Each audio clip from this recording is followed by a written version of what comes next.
我真的后悔了，为什么男的都是别人的？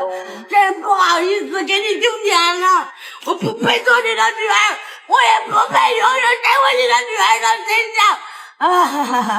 为什么没有一个人来爱我？你们看看这个女孩。You see this girl, lying on the ground, crying uncontrollably. The heart-wrenching cries she's making are incredibly sorrowful. You may wonder, what kind of blow has this girl experienced? It turns out, this girl is a local from Zhejiang. She had been in a relationship with her boyfriend for 8 years, during which their relationship went through many ups and downs. The couple originally planned to get married during this year's National Day holiday. However, things didn't go as smoothly as imagined. The girl's parents made a demand: buy a house in the city and pay 480,000 yuan in bride price. The boy's parents didn't object to the idea of buying a house, because in our local custom, marriage requires having a house in the city. However, the 480,000 yuan bride price put the boy's family in a difficult position. They simply couldn't come up with that much money. The boy's parents, with goodwill, tried to negotiate with the girl's parents to reduce the bride price a bit, but the girl's parents were very firm. They believed that 480,000 was the minimum price, not a penny less, insisting it was the market price and not something they just came up with. As a result, the two sides were at an impasse. In an attempt to save the relationship, the boy went everywhere to borrow money, scraping together a total of 380,000 yuan. But when he brought the money to the girl's parents, they still refused, emphasizing that not even 1 penny less would be accepted. They claimed what they wanted was an attitude. But is this really just about attitude? This is practically putting the boy's family through hell. In the end, the boy, realizing that continued concessions were futile, painfully decided to give up on the relationship. After the breakup, the boy's parents quickly arranged for him to meet a new potential partner, and soon enough, a girl agreed to marry him. The boy and his new girlfriend are now scheduled to get married by the end of this year. Upon hearing this news, the original girlfriend broke down emotionally. She went out drinking alone, getting more and more upset as she thought about it. Eventually, things escalated to the scene in the video. She was lying on the ground, crying uncontrollably. No matter how people around her tried to comfort her, nothing worked.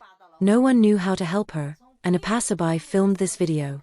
According to information revealed by one of the girl's friends, this girl usually has no say in her family, especially in front of her parents, where she couldn't fight for any benefits for her boyfriend. What's even sadder is that the girl has a younger brother. Now, it's easy to understand the situation. It's actually very simple. It turns out the girl's parents intended to use their daughter's marriage to get a good price, in order to help finance their son's future wedding expenses. I must say, being born into such a family is truly tragic for a daughter. In the eyes of her parents, their daughter is nothing more than a commodity that can be married off for money. They don't care about their daughter's happiness. They only care about how to secure a bright future for their son. For the sake of their son's future, everything about their daughter must be maximized in value. That's why her parents are so fixated on the bride price amount, hoping that when they grow old and helpless, their son will at least appreciate their hard work and take good care of them. 不得不说啊，现在的男生真的太清醒了。 In recent times, I can't help but feel that young men in China are becoming increasingly rational. In August of this year, a young woman approached me, wanting to join our matchmaking membership. She had been briefly married but had no children, stood at 165 centimeters tall, and her looks were slightly above average. She is currently working as a sales representative at a private company, with a monthly income of around 10,000 yuan. Her family background is decent, as she lives in a county near Suzhou.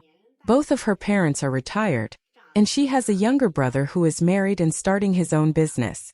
As for herself, she has a car but currently no house or savings.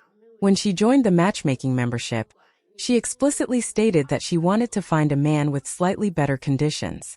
Age didn't matter to her as much, and she was fine with an ordinary appearance. So, I recommended a man who had relatively good conditions. He too had been briefly married without children. He works as a senior executive at a state-owned enterprise, with an annual income of around 200,000 yuan. He stands 177 centimeters tall, keeps himself in good shape, and was born in 1988. Although he is not a local, he owns a house, a car, and has savings here. After they met, the woman was very satisfied and completely attracted to him. Within the next 2 months, the two quickly began dating and met each other's parents, with the relationship progressing very smoothly. They even started discussing details about renovating the house and the bride price for the wedding. Regarding the renovation, the man completely followed the woman's opinions, and everything went smoothly. However, when they started talking about the bride price, things became a bit tense. The woman asked the man how much savings he had and expressed her wish that he would give half of his savings as the bride price. She also wanted this bride price to stay with her family to support her parents in their retirement. The man disagreed, thinking that marriage, house renovations, and raising children in the future would all require a lot of money. If he were to give up half of his savings for the bride price, it would put a lot of pressure on him. He was willing to give 100,000 yuan as the bride price to support her parents in their retirement and promised that if her parents became ill in the future and needed money, he would do his best to help. However, the woman was not satisfied with this proposal. She felt that 100,000 yuan was too little for a bride price, stating that the minimum standard nowadays should be 168,000 yuan or 188,000 yuan. The man didn't argue at the time but said he needed to reconsider.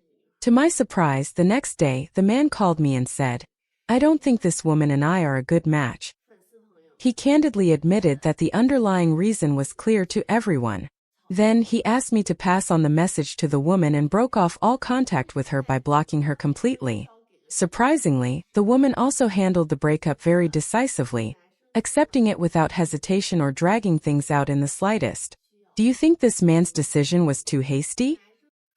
因为彩礼的事情，男朋友和我要分手了，我们谈了5年。 Recently, I encountered something that really upset me.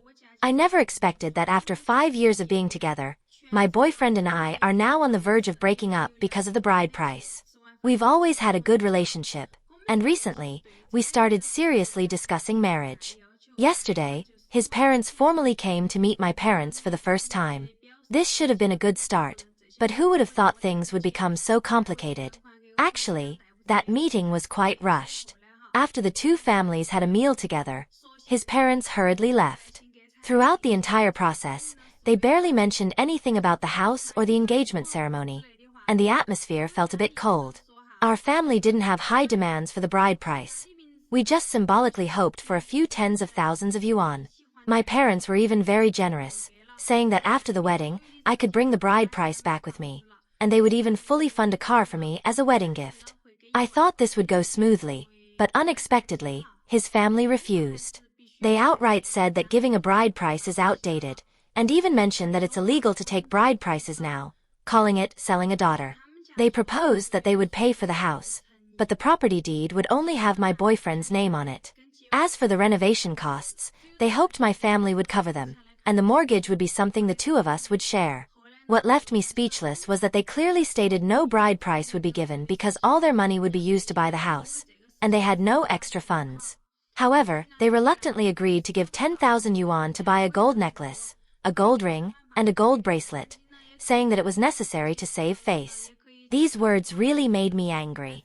I immediately felt that if we couldn't even come to an agreement on this issue, breaking up might be the only option. To be honest, I feel like his family is being very calculating and lacks sincerity.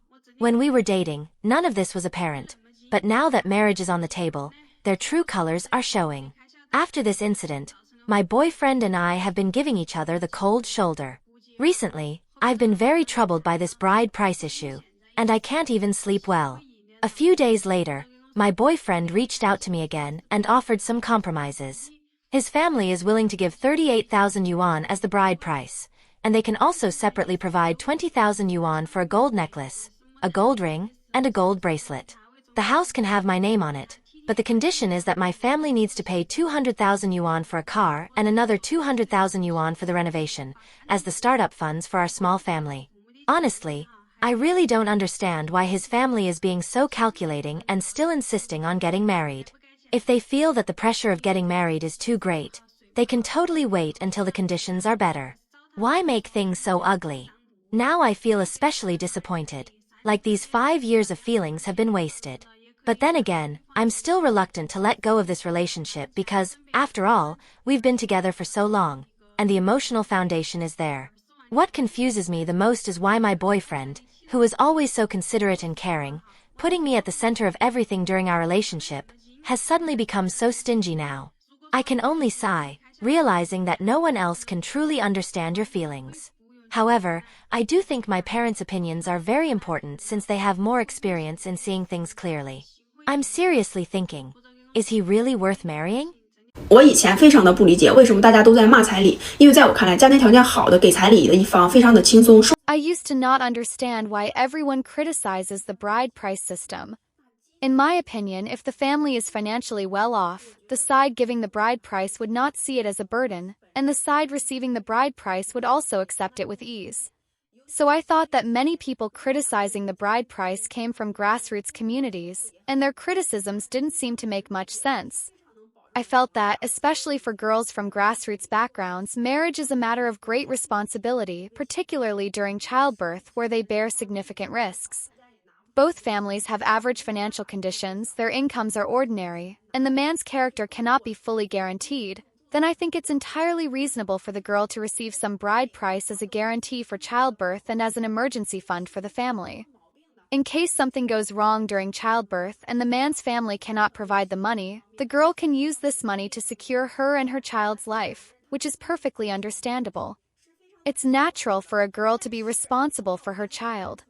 After all, during childbirth, she has to give a lot, not only physically but also in terms of time and energy.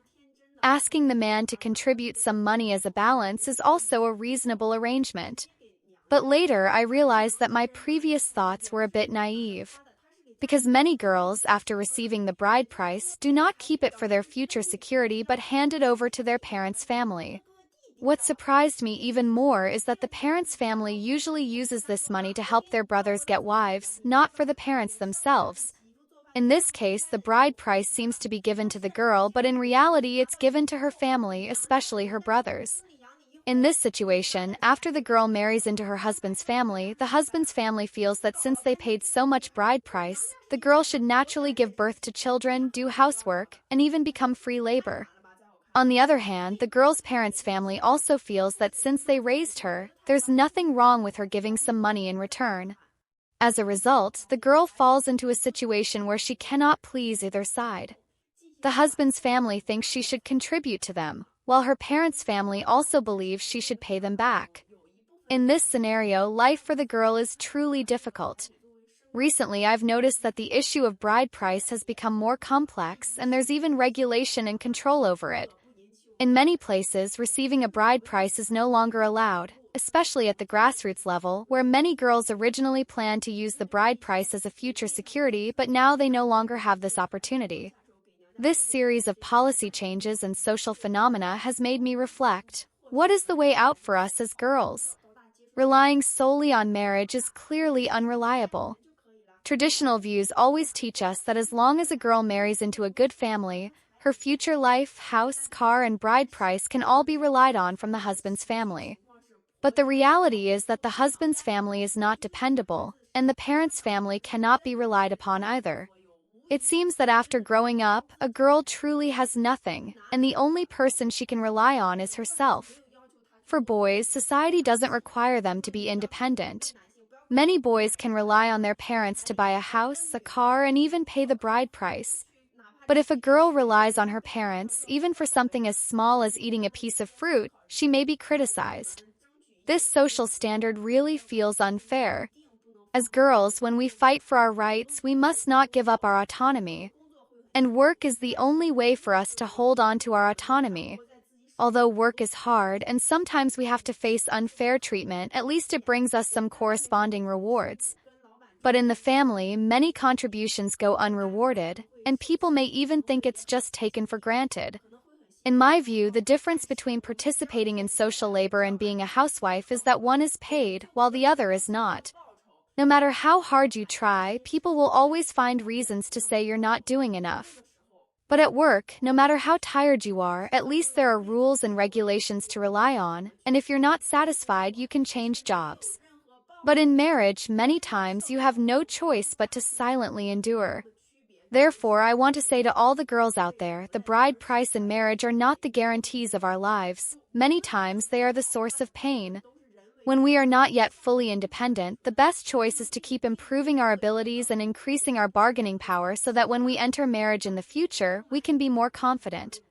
And it's meaningless to argue with those who quarrel over the bride price issue. They are just venting their incompetent anger. These men, once they enter into marriage, will only lead us women to one outcome. They are irresponsible, unwilling to contribute, don't want to give money, yet want a wife, and don't want to take on any family responsibilities or obligations. Marrying such a man is a terrifying thing. These men are unwilling to give the bride price, and sisters, we don't have to bother with these irresponsible men. Our only way out is to work hard and rely on ourselves for security and protection. Let's work together to eliminate these men. Why has the controversy over the issue of bride prices in China persisted? In fact, the core of the bride price debate essentially boils down to two questions. First, why should the groom's family pay a bride price? This relates to the purpose of the bride price. Second, how should the bride price be calculated? Does it mean that whatever the bride's family asks for, the groom must give? The biggest issue with the bride price controversy is whether it can serve as a way for the bride's parents to recover the cost of raising their daughter. First of all, in some rural areas, daughters are still seen as labor for the family, and marrying off a daughter is considered a transfer of labor. Therefore, parents hope to use the bride price to compensate for the cost of raising their daughter over the past 20 years, and this money is often used to fund the bride's younger brother or older brother's marriage or housing expenses. For only-child families in urban areas, if the bride says that her parents had a hard time raising her, the groom might argue that his parents had it just as hard. In this case, it's difficult for both sides to reach an agreement, making the bride price issue a focal point of conflict. The second scenario primarily compensates the bride for the impact of childbirth, especially regarding the loss of competitiveness in the job market due to childbirth. This method focuses more on the interests of the bride, as the first 3 years of marriage are often when divorce rates are high. During this period, women bear the risk of child-rearing alone, so the bride price can be seen as a form of risk compensation. However, in some dual income, no kids, families that choose not to have children, the bride price is often less important because there is no burden of child-rearing to compensate for. A third use of the bride price, which is more accepted by young people in cities, is to use it as startup capital for the new family. However, from a legal perspective, the bride price actually belongs to the bride as premarital property. No matter how much the bride price is, the groom usually expects the bride to bring a dowry in return. If the bride only accepts the bride price without offering a dowry and even demands more money under the pretext of her parents' cost of raising her, the groom may feel like he's losing out, thinking that the bride's family is selling their daughter. Therefore, the crux of the bride price controversy lies in the balance between the bride price and the dowry.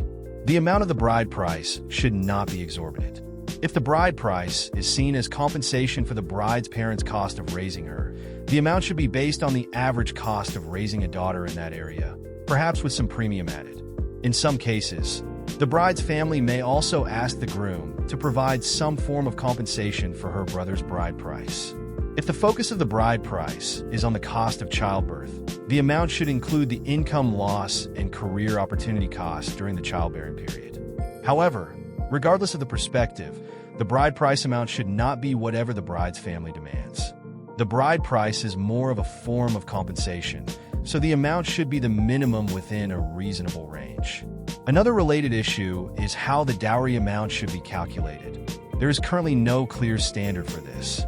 The reason why the bride price is constantly debated ultimately stems from the fact that it involves money, and there is no widely accepted specific calculation method. If the bride price amount is entirely determined by the bride's family based on custom or the cost of raising her, regardless of whether the groom's family is willing or not, this arrangement often fails to bring happiness to the groom's side.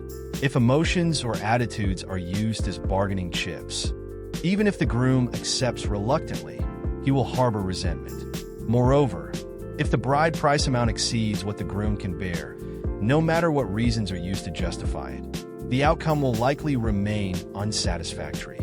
If you were to marry a Chinese woman, how much bride price would you be willing to pay? Feel free to leave your comments. I'm very interested to hear your thoughts. If you like this video, please like and subscribe to our channel. Your support is very important to us, and we will continue to bring you better programs. Thank you again for watching, and see you next time.